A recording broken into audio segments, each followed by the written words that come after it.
Um, Jordan Fezler and I work on the commercial division here at City and State Real Estate. I am also a CCIM, which means I'm a huge real estate nerd. Um, it stands for Certified Commercial Investment Member. Primarily, it helps go deeper into analysis of um, income, expenses, and then kind of the time value of money. So, what happens 10 years from now in an investment property? What is your overall rate of return? We're going to go over some basics. There's a lot of really great brokers I know in the residential space, and I see some of you here today that want to learn more about commercial. And it is absolutely a different process, different dynamic. And so this is going to be a good primer of how commercial real estate is different in terms of the resources you use, in terms of the process, timelines, costs, all those different things. So as I mentioned, I'm a CCIM. I'm also the CEO of City and State Real Estate in Oregon and Washington. And I wrote a book called The Golden Handoff about how to buy and sell a real estate agent's business. And today we're going to go over the basics of what makes commercial real estate different than residential and kind of how you can learn about the differences. So first big thing is the types of property. I was talking to someone recently and they said the best way to describe commercial real estate is to say that it's everything that isn't a house. So if it's not a house or a condo, it falls under one of these categories. So land, industrial, multifamily, and that's everything from 2 units to 2,000 units, retail, and office. A lot of times in Portland, you'll see these kind of mixed up. So you'll see ground floor retail with some office and some apartments. You typically don't see industrial mixed with anything other than office, although we've started to see a lot of industrial properties in Portland get redeveloped into incubator space with retail storefronts. So you sometimes see industrial, retail, and office combined. Everything has land involved, and we're going to talk about zoning and use later. And that's where that's really critical to understand those differences. So those are the main food groups, as we call them, or the categories of commercial real estate. I want to talk a little bit about distressed properties. We really haven't dealt much with distressed properties in really like the last 12 years. So, or 8 years, I guess. But this is something that has happened cyclically. Real estate does not go up in a straight line. We're seeing some major cities like San Francisco and New York City right now have some pretty big pullbacks in their residential markets. And obviously with everything going on with COVID, there's going to be there currently are a lot of issues and will be more issues with retail and office, and especially in some hard hit areas like, say, downtown Portland, where we've had not only COVID shutdowns, but we've had civil unrest that's been very, very disruptive for businesses and for retail and office properties. So there's really two types of distressed properties. REO is real estate owned. That's kind of a lingo for bank owned property. So that's after a property has had trouble, it was foreclosed, and then it ends up for sale by the bank. So a lot of times these are sold at auction, but if it doesn't sell at the auction, then it ends up back owned by the bank and then they sell it. The other one is a short sale. Now in a short sale, you're still buying the property from the owner. They're still really in charge of making decisions, but they owe the bank more than they're going to get from the sale. And so the bank has to approve what they're being shorted. And that's why it's called a short sale. The joke when these started back in 2008 and 9 was that they didn't take a short amount of time. They should call them long sales, because oftentimes it can take months or even up to a year to get approvals from the bank to do a sale. The other thing we're going to see a lot of, I think, is bankruptcies. We've already seen quite a few of those within the new construction space, but with a bankruptcy, so kind of in short order here, bank-owned properties, the bank is the seller and they make the decisions.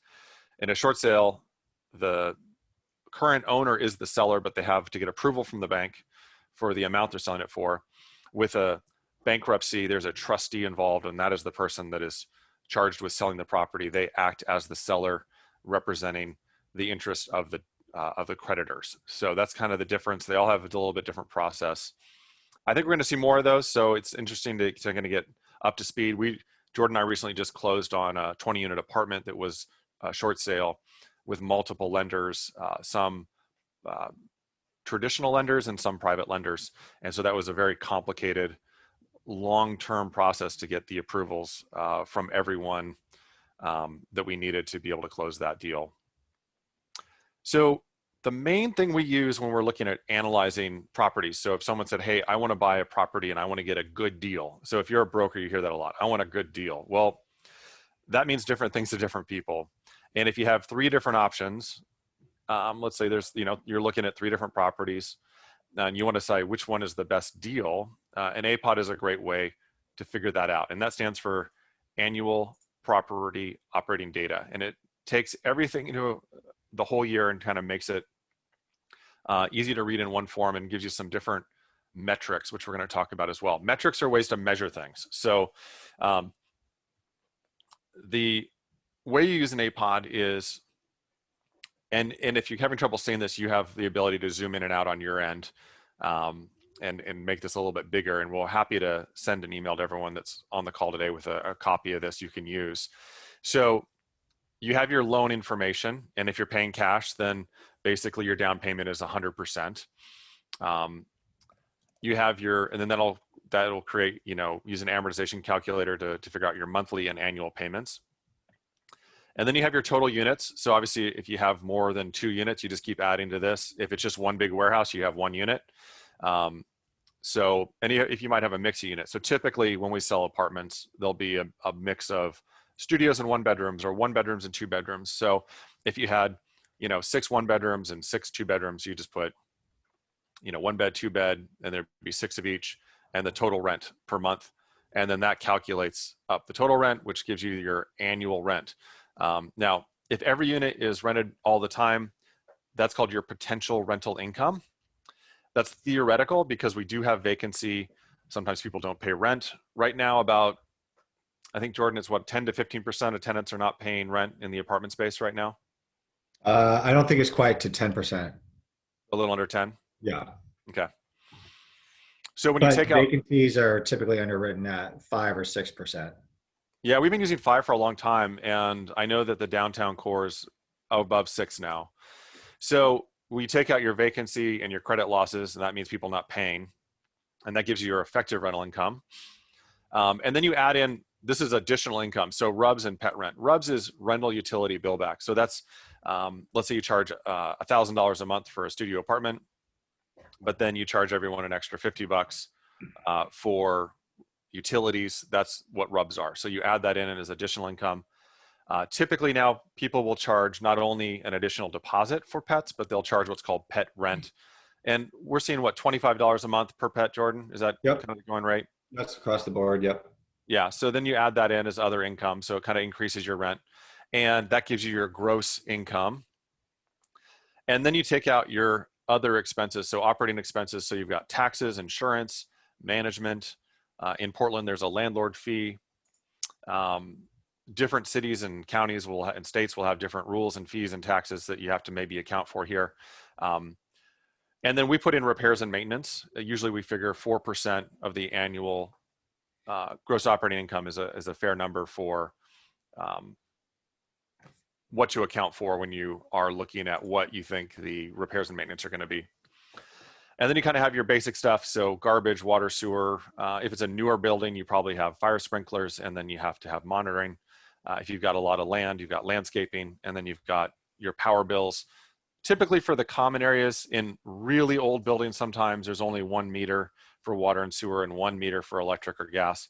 In that case, the only way to get that money back is to charge RUBS and get some of that money back in your leases. So now you have your expenses. You take out your expenses, you get your net operating income, or NOI. You'll hear that a lot if you do investment real estate.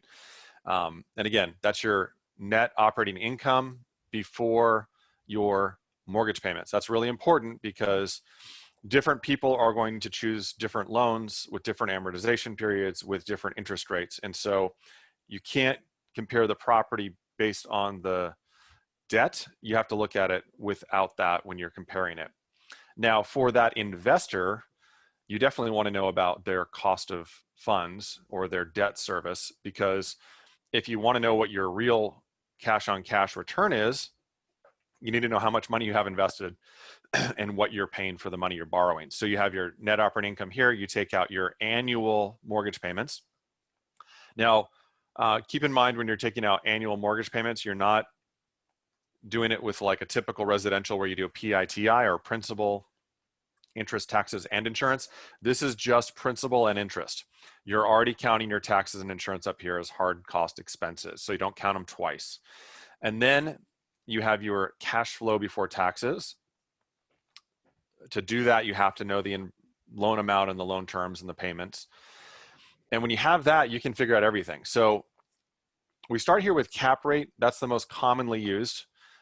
We have gross rent multiplier, which is a really good, very easy way to look at things because all you need to know is what are the gross rents and what is the purchase price.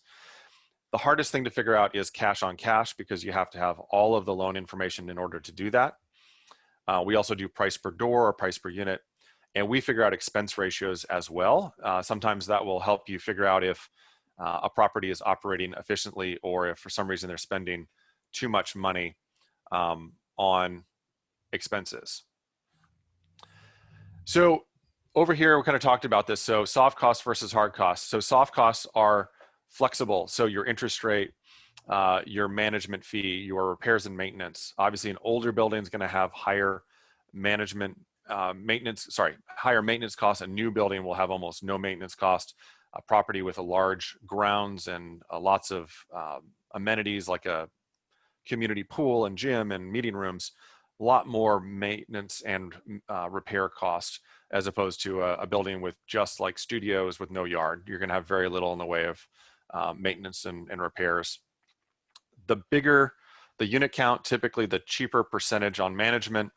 If you just have a house, you might be paying 10%. And if you are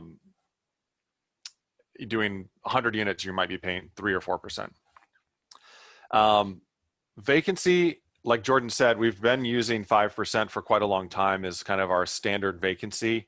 That is going up, and I think that will continue to increase just because we have a pretty big unemployment problem nationally, and we have a lot of restrictions right now on rent increases, evictions because of COVID.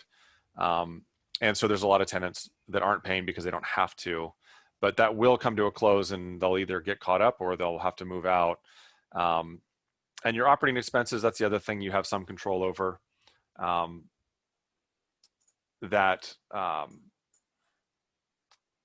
You can manage that. Sorry, I was just looking at the chat. Someone had mentioned they couldn't see the presentation, but we're all seeing this, right?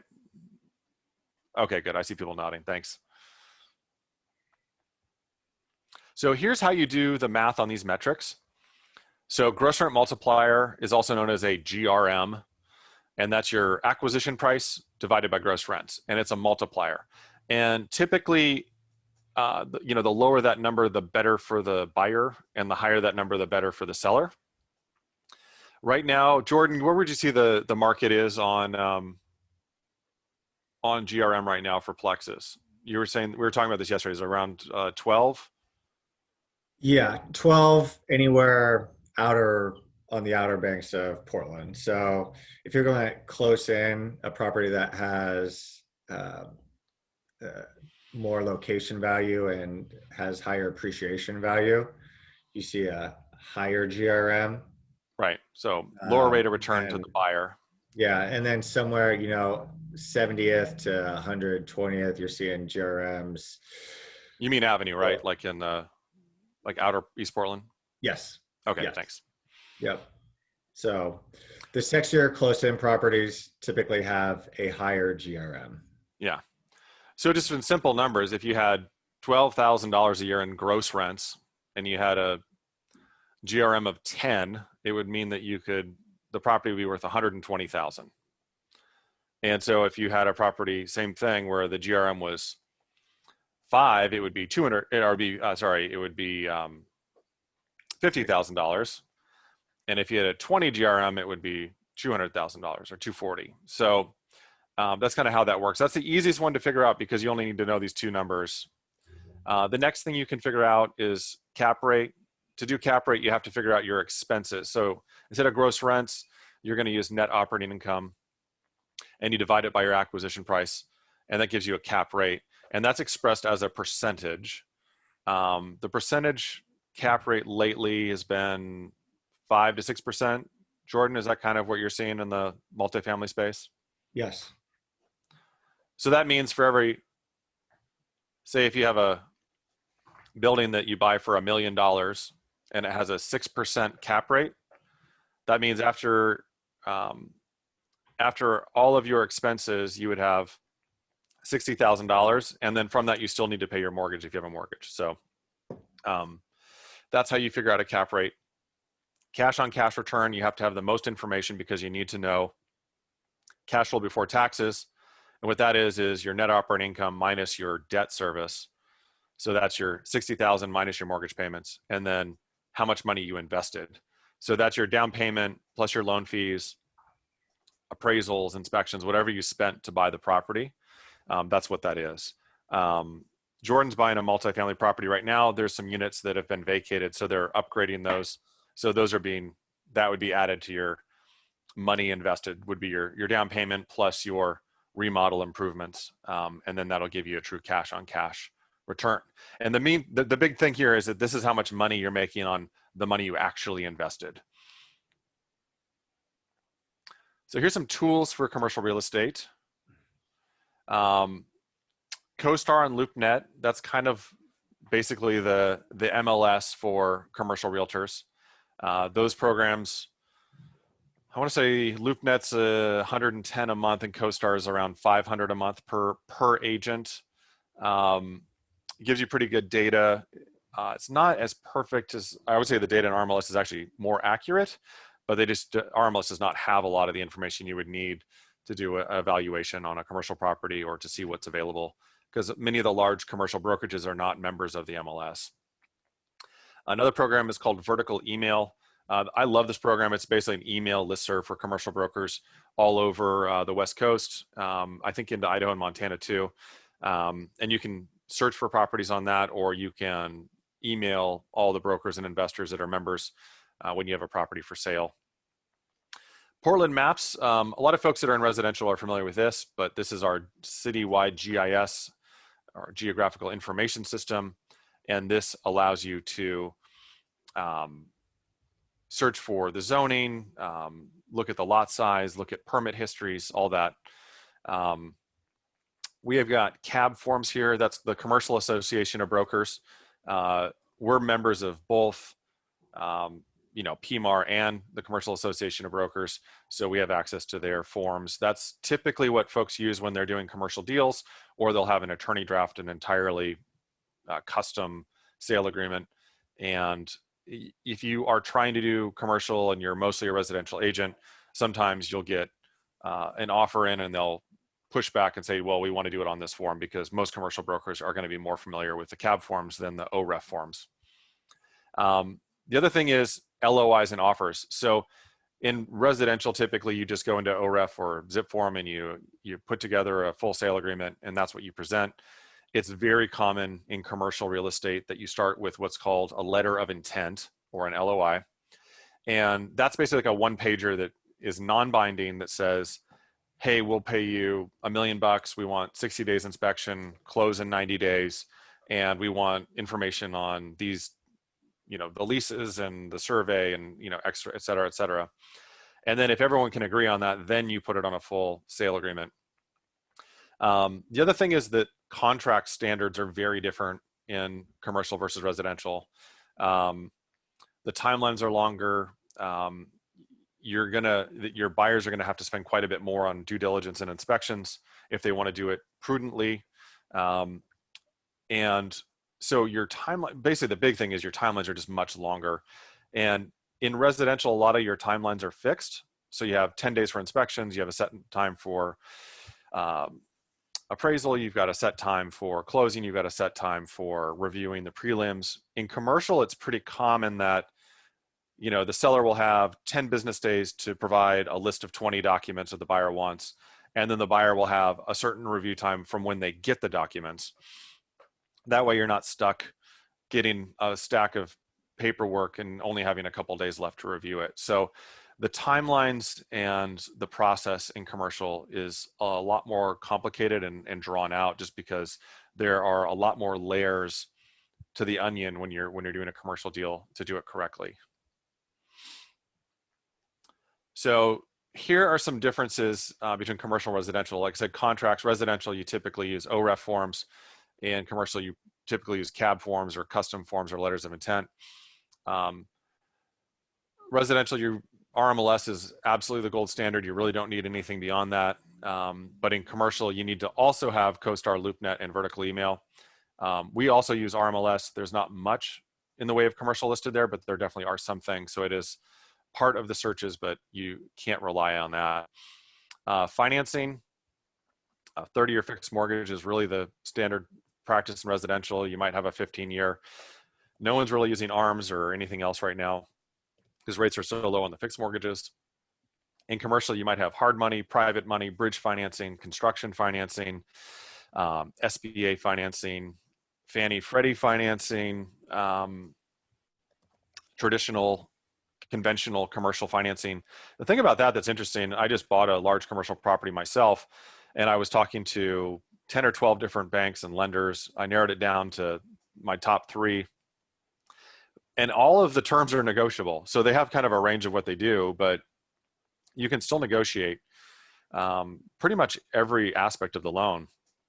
And so it's totally different than residential. And so in commercial, kind of residential, you get what you get. In commercial, you get what you ask for. And the more money you're able to put down, the better the terms will be. But the banks have tons of leeway on what they can do. And in residential, it is absolutely not the case. Main factors for helping people with residential property: location and emotional preference. Commercial location is always still important, but you're looking at zoning. And in the case of investment properties, you're looking at income, expenses, you're looking at financials, and those are the determining factors. Someone's not going to pay double for something just because it's in a great location if they want an investment that makes money. So zoning and occupancy. So the important thing, when I talked about land earlier, I mentioned this. Land, in most cases, has zoning. There are some states that don't and some cities that don't. I believe Houston still doesn't have zoning. And I think I just read something recently that I think like the state of Nebraska doesn't have zoning. But in Oregon and Washington, we definitely do.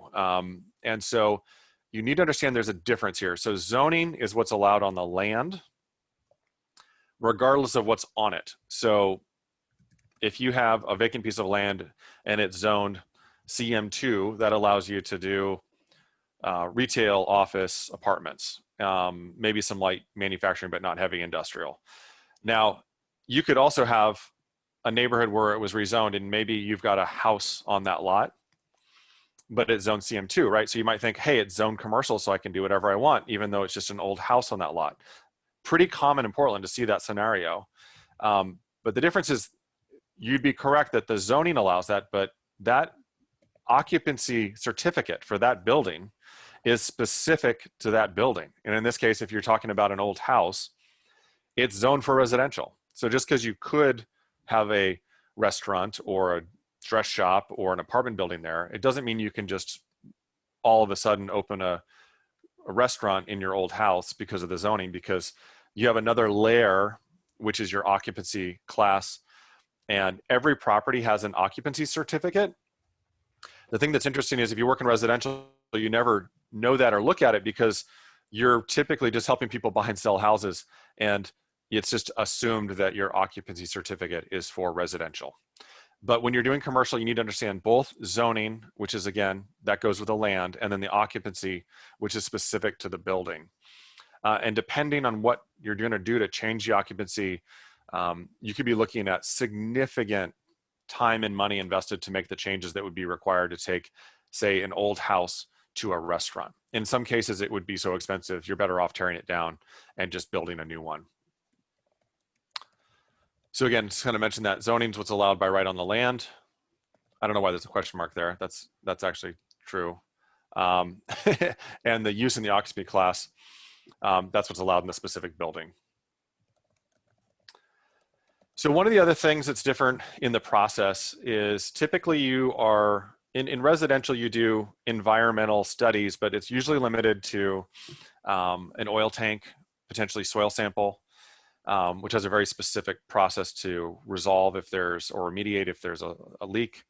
And some people are doing lead paint sampling. Again, there's a specific process to mitigate that. But in commercial, you have to look not only at your property, but you have to look at the history of the property, and you have to look at the history of the surrounding properties. And what they're typically trying to figure out is there contamination in the groundwater or soil on that property based on the uses? And the ones that are the worst are, you know, chemical manufacturing, painting buildings, and kind of the worst offenders are gas stations. So sometimes you'll see old historic gas stations. Typically see that on corner properties, but it's not a rule. If your phase 1 study determines that there was potential for contamination, then you would have to move to a phase 2 study where they actually do soil samples and drill. And unlike an oil tank sample where they might take 3 samples, they might take, depending on the size of the property, 10, 20, 30 samples to figure out what's going on under the ground. Phase 1, Jordan, right now, those are running what, 2,000 to 3,000? 1,500 to 2,500. Okay. And then a phase 2, it really kind of depends on the scope of the property, but typically those are going to be more like 5 to 10 grand is, I think, kind of what you'd ballpark looking at. Does that sound crazy? The 10, that's pretty high. That's pretty high, but Okay. 5 to 7-ish. Yeah. And again, if you have a small, you know, 10,000 foot corner lot, you need less samples than if you had a 20-acre industrial property. So again, it's going to be site by site specific, and the size matters in terms of the cost there. All right, let's talk about the money. So in residential, you're pretty much doing residential loans. Every once in a while, you can use that to buy a property that's zoned commercial. I've done that. My first property I bought was zoned storefront commercial, which is no longer a zoning. I believe that's CM2 now. But I was able to get a residential loan because it was a house with an occupancy class for a house. And I actually lived in it for a little while. My first house in Portland back in 2006 down in Sellwood. But typically you're going to be looking at a commercial loan. That's kind of a broad strokes name. There's a million different ways to do that. Hard money in residential and commercial is fairly similar. In commercial, they typically call it a bridge loan, but it's just, again, higher interest rate, shorter term, usually 6 months to 2 years. Construction loans are used when you're building or you're doing significant renovations or remodels. Typically, you would have a loan to buy the property, and then you would have also a construction loan. If you're doing ground up development, you typically start with a construction loan, and then you go into a permanent loan after the construction is finished. And the other big difference is residential loans, you know, again, most of them are 30-year fixed. You can go 10, 15, 20, 25, 30 years. Commercial loans typically are 3 to 10 years, 5 being kind of the most common. So the deal I just did, it's a 5-year loan, and then the interest rate can adjust up for another 5-year period. So I've got a 10-year loan. At the end of that 10 years, I have to do a full refinance or pay it off, or if I've sold it, then obviously we get paid off at sale. Again, within commercial loans, you've got SBA, Fannie, Freddie.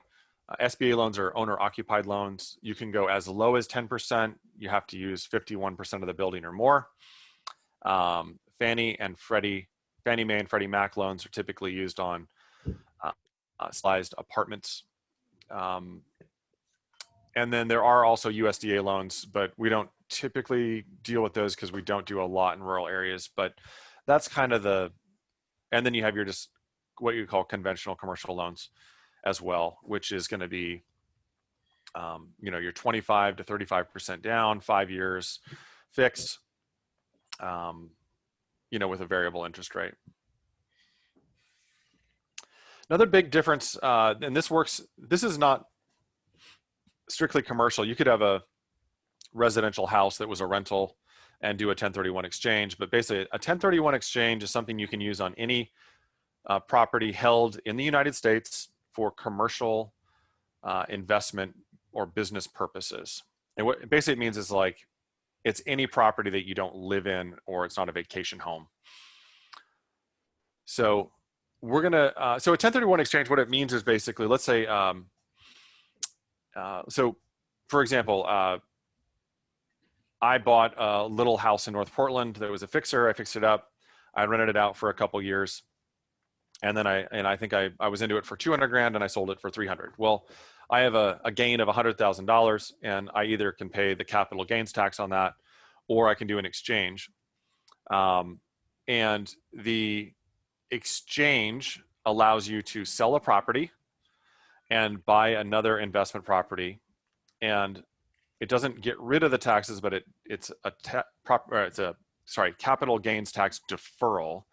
And so instead of me paying the taxes on that $100,000 gain, I go buy another property for $300,000 or more that's an investment or business property, and then I don't have to pay that capital gains. There's a couple really important rules with that. You have to make sure you have an exchange provider picked out before closing, because you can't ever touch the money. If you're the owner, the money has to go from your escrow to an escrow account with the exchange provider, and then they hold that money until you go buy another property that has to be the same price or higher. And you have to notify the IRS within 45 days of which property you're buying, or if you can pick a couple options. We always recommend people do it quicker than that and make sure they have it in escrow and hopefully through inspections before their timeline is up to notify the IRS. And then you have 180 days from closing of your sale to close on the other sale. Most people don't need that much time, but that's how much time you have. I'm getting some questions in the chat and I'm seeing all those. So stick around to the end and I'll make sure we answer all those questions, and we'll have time for Q&A as well. So I think right now, Jordan, you're up. Great. So I'm going to go do a quick rundown of what's going on in the Portland metro area. So this is including Vancouver, goes into Beaverton, Oregon City. So this is a big snapshot of what we're seeing in the whole Portland metro area. So I'm going to go over the 4 key asset types and what's happening. Multifamily. So there's been an increase of units available by 3.5%. This is from a year from yesterday, basically. We've seen a significant decrease in construction, almost down 41%, which is a really huge number.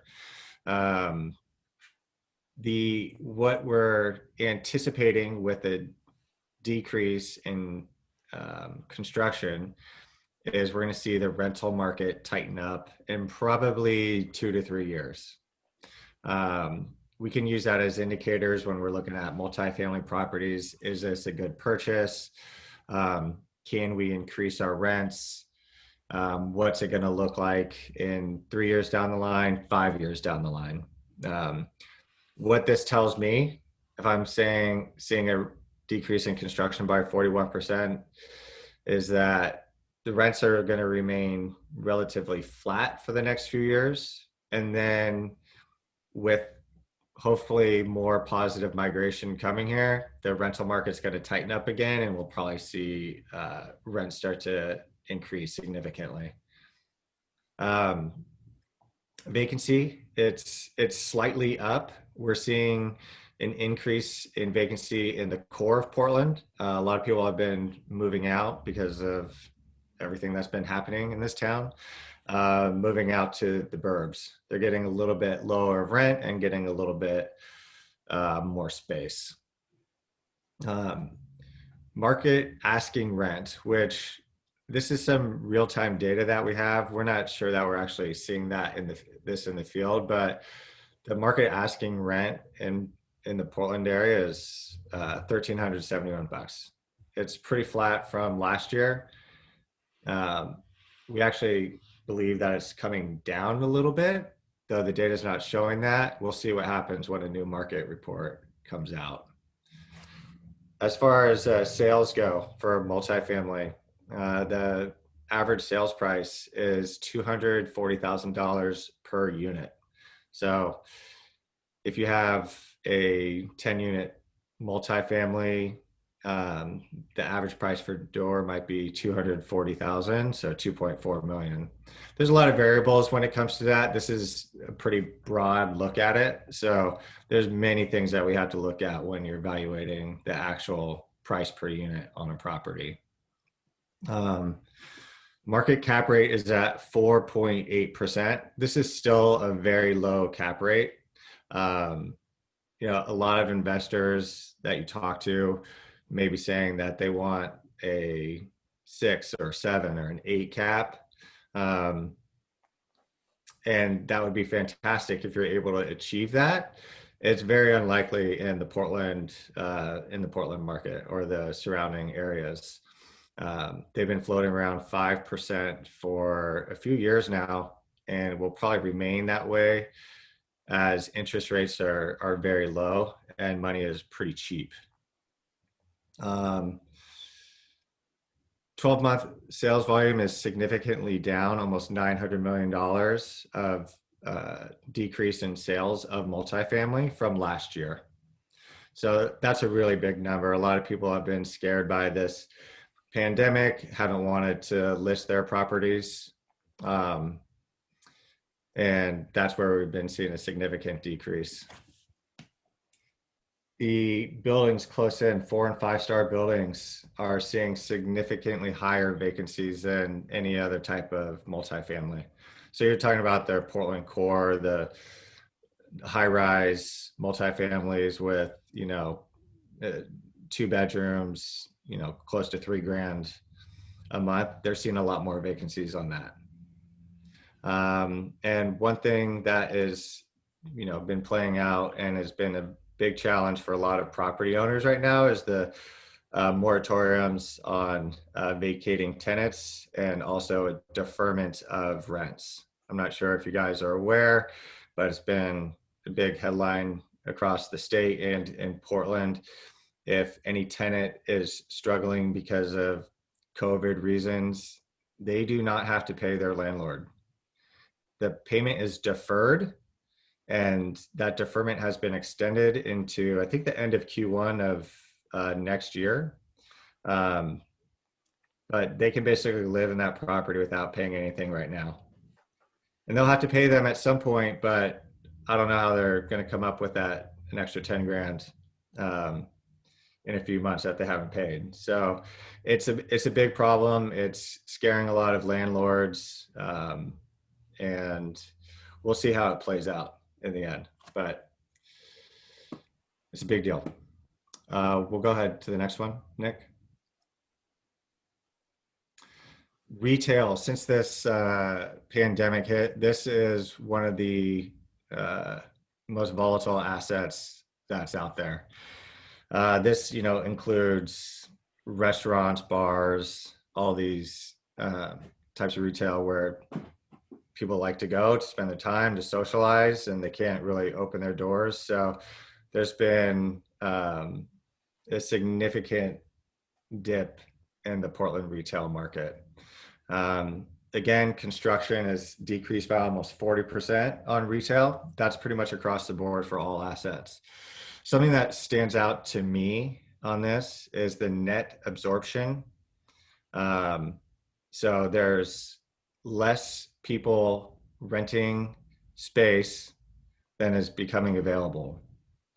So there is, as I'm sure you're seeing, there's been a lot of vacancies. There's a lot of for lease signs coming up. And Jordan, real quick, so when you have that, that's negative 616,000 square feet. Is that correct? Yeah, that's correct. Okay.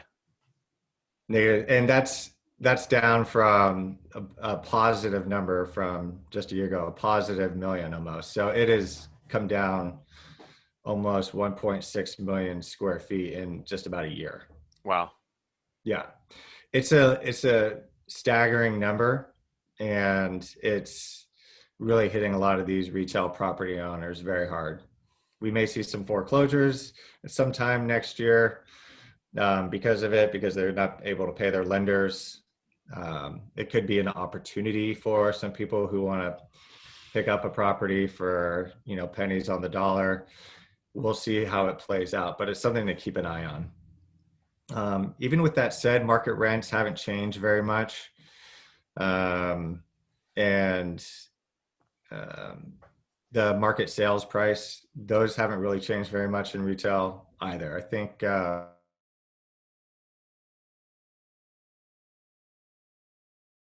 any significant adjustments yet on their cap rate expectations, and less deals are getting done. So this is definitely a scary asset class to be in right now. We'll go ahead to the next one, Nick.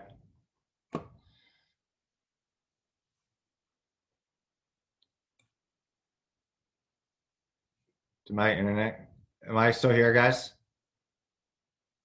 Okay. Nick, were you able to change that? I changed it. I got frozen out. Are you still on? Yeah. Oh. I'm still going back. We don't see that shared screen. I'm reconnecting right now. I'll just go ahead and start talking while Nick brings it up. The industrial market is a very strong asset right now. It's one of the strongest assets, and it's at an all-time high for the city of Portland and Vancouver. There's a lot of big box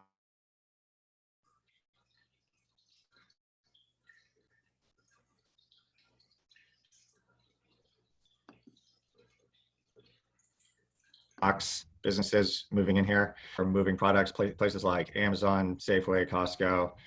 The closer into the core that they can get, where there's the highest density, is part of their last mile. And if the closer they are, the more cost savings they can have. There we go. So we got it back up. So there's been, if you can see this sheet now, construction is down 30%. So we keep hearing this number. Construction's been down basically across every single asset. With industrial markets tightening up here, it's created a higher demand. So rents have been increasing by 4%. That's a pretty big number for industrial. You usually don't see something jump up that high. And vacancy is only at 4.5%. There's very few availabilities if you're looking for lease space. And the price per square foot on a sale of a building is up almost 6% over a 1 year period. So those are very nice numbers if you're a property owner. We're likely going to see that continue to increase as there's a lot more demand for close-in industrial properties here in Portland, and the availability is very limited. So industrial markets, a great space to be in. All right, next we can go to the office. It looks like everyone's working from home that I can see here. So I'm assuming that you guys kind of have an idea that the office market is also very volatile. So the retail and office are the two sectors that are really trying to figure things out. How's it going to look in the next year or two? If we get a vaccine, if there's cures for COVID, will people be going back into the office? These are a lot of questions that people are trying to get answered. The dynamic's going to change in some capacity. We just don't know what. Might be shared desk or hoteling is what they're calling it. It's certainly going to be a dynamic changing market over the next 2 to 5 years. Construction also down significantly. Let's look at this number, absorption. This one is a negative 1.2 million. This is a significant reduction. I personally have a couple offices that I'm trying to lease, and it's very, very quiet. The likelihood of leasing in 6 months on a space in an office is only 32%. So it's less likely that I'm going to get this office space leased in the next 6 months than I am. You got to lower the price. What's that? You got to lower the price. It almost has to be free. I mean, people aren't going into the office. I mean, some people are, small offices are, but that's what we're seeing in that market. So it's going to be tough for sure. Yeah. So I'm basically categorizing retail and office in the same space. There might be some great opportunities out there in the next year for to pick up some office and retail space for potentially pretty cheap. But there's going to be a lot of risk with that. So you gotta really look at the market and understand the market and know what you're getting yourself into. Um, and know that there's some inherent risk when you take on a property like this with the changing market that we have. That's all I have for that, Nick. Well, Jordan, you're relatively. It doesn't sound like it because you obviously know the market and you're doing a lot of transactions and. But a lot of people don't know this, but you've only been doing commercial real estate for 2 years now, Yeah, a little over 2 years.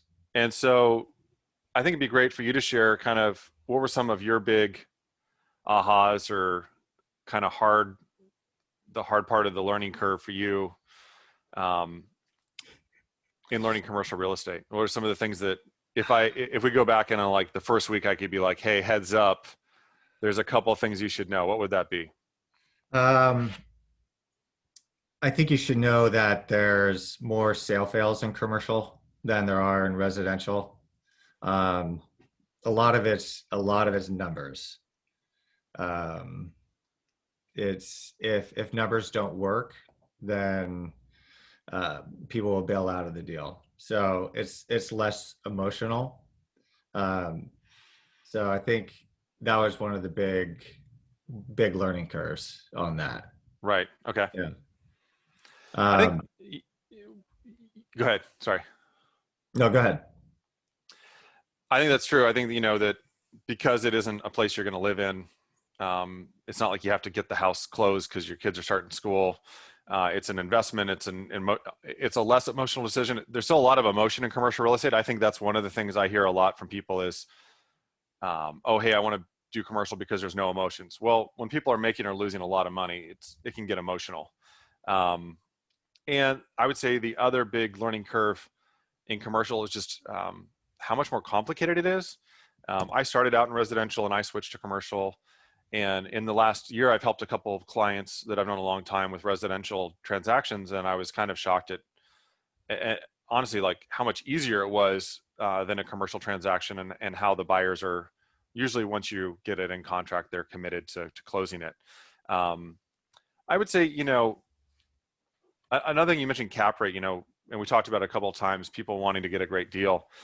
If the market is 6% cap rate and someone wants an 8 or 9 or 10% cap rate, what that means is that there's more risk in that deal, meaning that there's um, work to be done, or there's vacancy problems, or there's management problems, or the location isn't great. And so it's kind of difficult to get a better than market deal because, for example, if you bought a property that was an 8 cap, chances are you have to do a bunch of repairs to it.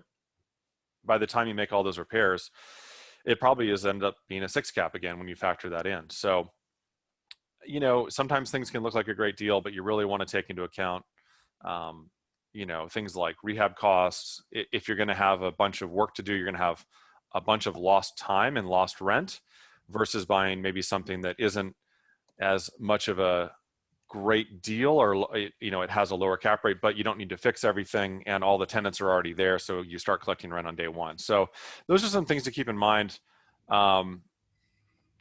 And so we got some stuff in chat. I want to just read it out loud. I know James, you had asked, I remember 2 questions from the chat, and I put it in there, but if you have a question, please put it in the chat because when our thing glitched out, we lost our chat, unfortunately. So I know James had asked how much a phase 2 costs. It's completely dependent on the size of the property and how much sampling needs to be done. I would say, I think Jordan, we said 5 to 10,000. I think 8 grand is pretty normal for a phase 2 environmental report. But again, if it's a gas station and it's on 2 acres, surrounded by industrial buildings that did solvents and paints, it could be significantly more. And another question was, I think Lisa had asked about lending. And I think the question was really about what lenders we use or if you could ask that question again.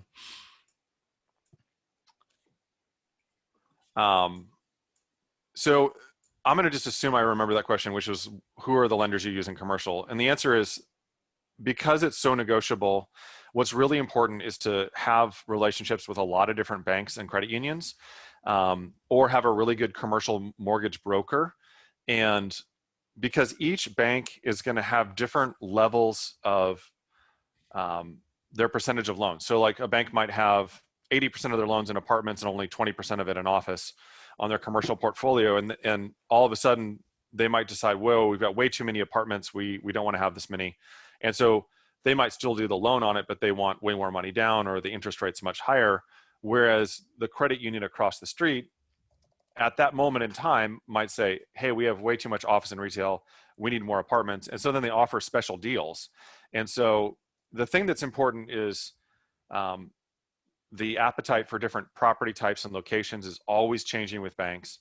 And the interest rate for a retail building or an office building or an apartment building, one bank might be favoring apartments while the other might be favoring office. So you just have to understand, and it's not like this is published. You have to just call people and build relationships.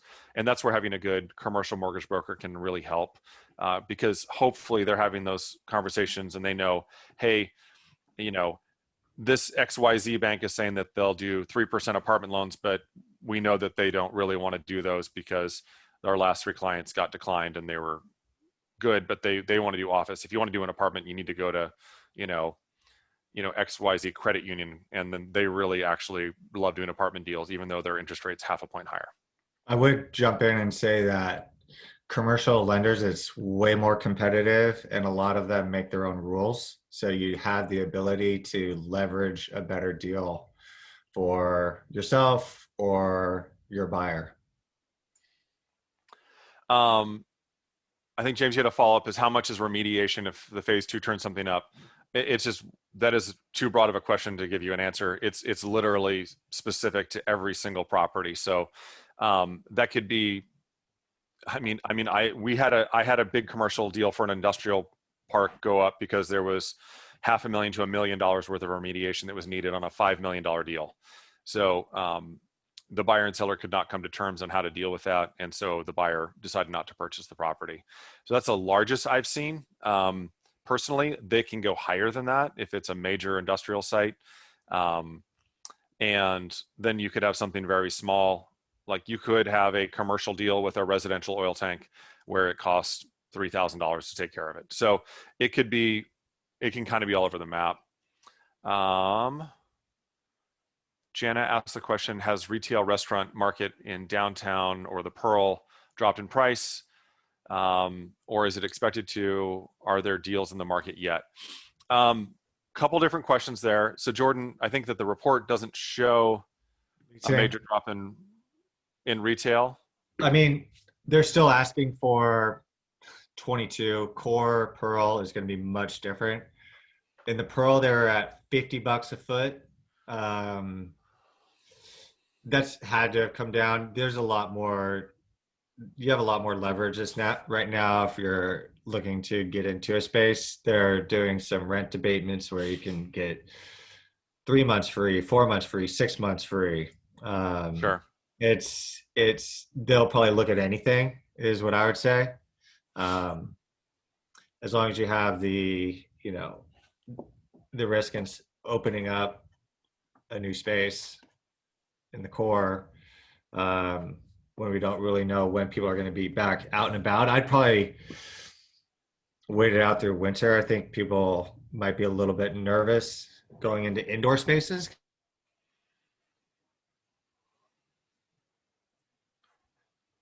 Because right now we can still be outdoors, and starting people out and about going into inside indoors, when it's 40 degrees and raining for the next 6 months.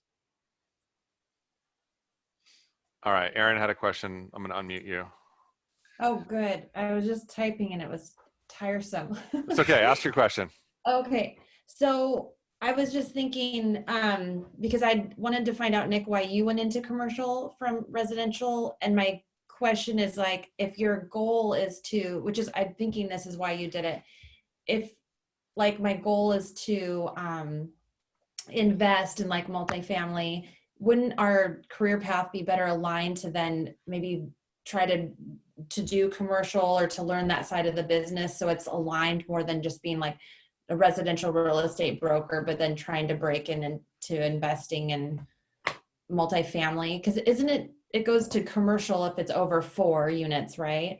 Yeah, 5 units and up is going to be commercial financing. It's still, from a tax standpoint, classified as residential. But I think, so I know a lot of people that are successful residential realtors who are also successful multifamily owners.